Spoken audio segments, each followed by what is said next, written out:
നമസ്കാരം. ഇന്നാട് മലയാളത്തിലേക്ക് സ്വാഗതം. പാകിസ്ഥാനിൽ എന്തു തൊട്ടാലും പൊള്ളുന്ന അവസ്ഥയാണ്. പറഞ്ഞു വരുന്നത് രാജ്യത്തെ വിലക്കയറ്റത്തെയും പണപ്പെരുപ്പത്തെയും പറ്റിയാണ്. പാകിസ്ഥാനിൽ 1 ലിറ്റർ പാലിന് നിലവിൽ 210 രൂപ നൽകണം.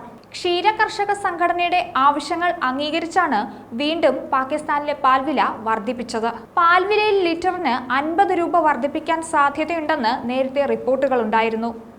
എന്നാൽ പണപ്പെരുപ്പം ശ്വാസം മുട്ടിക്കുന്ന സാഹചര്യത്തിൽ വിലവർധന 10 രൂപയിൽ ഒതുക്കാൻ പാകിസ്ഥാൻ തീരുമാനിക്കുകയായിരുന്നു. എന്തുകൊണ്ടാണ് ഈ വിലവർധനവ് എന്ന് പരിശോധിക്കുകയാണെങ്കിൽ, പാലുൽപാദനത്തിന്റെ ഉയർന്ന ചെലവ്, കുതിച്ചുയരുന്ന കന്നുകാലി വില, സർക്കാർ അവഗണന എന്നിവയാണ് വർധനവിന് കാരണമായി കർഷകർ ചൂണ്ടിക്കാട്ടുന്നത്. പാകിസ്ഥാനിലെ ജനങ്ങൾ വിലക്കയറ്റവും ഭീകരവാദവും പ്രകൃതി ദുരന്തവും എല്ലാം കൊണ്ട് നട്ടം തിരിഞ്ഞിരിക്കുകയാണ്. ഇതിനു മുൻപ് പല പ്രാവശ്യം ലോകബാങ്ക് പാകിസ്ഥാന് മുന്നറിയിപ്പ് നൽകിയിരുന്നു. അതായത് പണമില്ലാതെ രാജ്യത്ത് 10 ദശലക്ഷത്തിലധികം ആളുകൾ ദാരിദ്ര്യത്തിലേക്ക് വീഴാൻ സാധ്യതയുണ്ടെന്നാണ് നേരത്തെ ലോകബാങ്ക് അറിയിച്ചിരുന്നത്. ലോകബാങ്കിന്റെ ദ്വിവാർഷിക റിപ്പോർട്ടിൽ പാകിസ്ഥാന്റെ കടുത്ത സാമ്പത്തിക ചിത്രം വ്യക്തമാക്കിയിരുന്നു. ഈ ആശങ്കകൾക്ക് പ്രധാന കാരണം 1.8% മന്ദഗതിയിലുള്ള സാമ്പത്തിക വളർച്ചാ നിരക്കും കുതിച്ചുയരുന്ന പണപ്പെരുപ്പവും ഈ സാമ്പത്തിക വർഷത്തിൽ 26% ഉയർന്നതായിരുന്നു. പാകിസ്ഥാനിൽ സാമ്പത്തിക പ്രവർത്തനങ്ങൾ മന്ദഗതിയിലാണ് പോകുന്നത്. പണപ്പെരുപ്പം 30% മുകളിലായിരുന്നു. സാമ്പത്തിക പ്രതിസന്ധിയിൽ നിന്ന് കരകയറാൻ പാകിസ്ഥാൻ സർക്കാർ ചില തീരുമാനങ്ങൾ കൈക്കൊണ്ടിരുന്നു. അതായത് പ്രസിഡന്റ്, പ്രധാനമന്ത്രി തുടങ്ങിയവരുടെ ശമ്പളം വേണ്ടെന്ന് വെച്ചിരുന്നു. പരവതാനി പാകിസ്ഥാൻ ഒഴിവാക്കിയിരുന്നു. അധിക ചിലവുകളെല്ലാം ഒഴിവാക്കാനുള്ള നിർദ്ദേശമുണ്ടായിരുന്നു.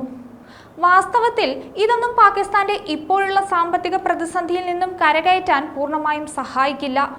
ആർട്ടിക്കിൾ 370 ഇന്ത്യ റദ്ദാക്കിയതിനെ തുടർന്ന് ഇന്ത്യ-പാക് വ്യാപാര കരാർ പാകിസ്ഥാൻ നിർത്തിവെച്ചു. ഇത് പാകിസ്ഥാന് ഇരുട്ടടിയായി മാറി. കുറച്ചുകൂടി വ്യക്തമായി പറഞ്ഞാൽ, ലോകബാങ്കിന്റെ കണക്കനുസരിച്ച് ഇന്ത്യയുമായുള്ള വ്യാപാരം സാധ്യമായാൽ പാകിസ്ഥാന്റെ കയറ്റുമതി 80% വരെ വർദ്ധിക്കുമെന്ന് 2018 ലോകബാങ്ക് അറിയിച്ചിരുന്നു. ആ സമയത്ത് ഇത് ഏകദേശം $25 ബില്യൺ ആണ്.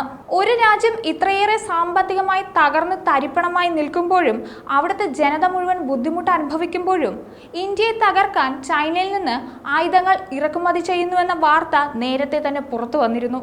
പാകിസ്ഥാനെ കൂടുതൽ പ്രതിസന്ധിയിലാക്കുന്ന മറ്റൊന്ന് പ്രകൃതി ദുരന്തങ്ങളാണ്. ഒരു കൊടുങ്കാറ്റ് വന്ന് പാകിസ്ഥാനെ തൂത്തെറിഞ്ഞു. കനത്ത പേമാരി കാരണം രാജ്യത്തിന്റെ പല ഭാഗങ്ങളും വെള്ളത്തിനടിയിലായി. പ്രകൃതി കൂടി പാകിസ്ഥാനെ കൈവിട്ടപ്പോൾ സാമ്പത്തിക പ്രതിസന്ധിക്ക് കനത്ത ആഘാതമായി. ഇനി എന്തൊക്കെയാണെങ്കിലും ഭീകരവാദം വിട്ടൊരു കളി പാകിസ്ഥാനില്ല. പാകിസ്ഥാനിൽ ചൈന നടത്തി വന്ന പല വികസന പ്രവർത്തനങ്ങളും ഭീകരവാദികൾ ആക്രമിച്ചു.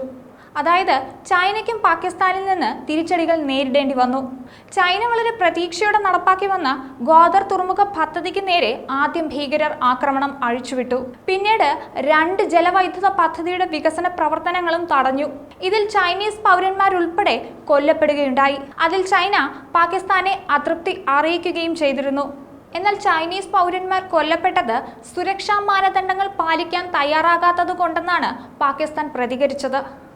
ലോകം മുഴുവൻ ഉറ്റുനോക്കുന്നത് പാകിസ്ഥാൻ ഈ കടുത്ത സാമ്പത്തിക പ്രതിസന്ധിയിൽ നിന്ന് എങ്ങനെ കരകയറുമെന്നാണ്. പാകിസ്ഥാൻ സർക്കാരിന് മുൻപിലുള്ള പ്രഥമ ലക്ഷ്യവും ഇപ്പോൾ ഇത് തന്നെയാണ്.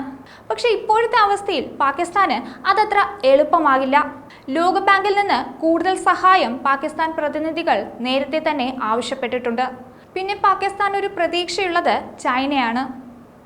പാകിസ്ഥാന്റെ ചങ്കായ ചൈന പാകിസ്ഥാനെ എങ്ങനെയാണ് സഹായിക്കാൻ പോകുന്നതെന്ന് കാത്തിരുന്ന് കാണാം.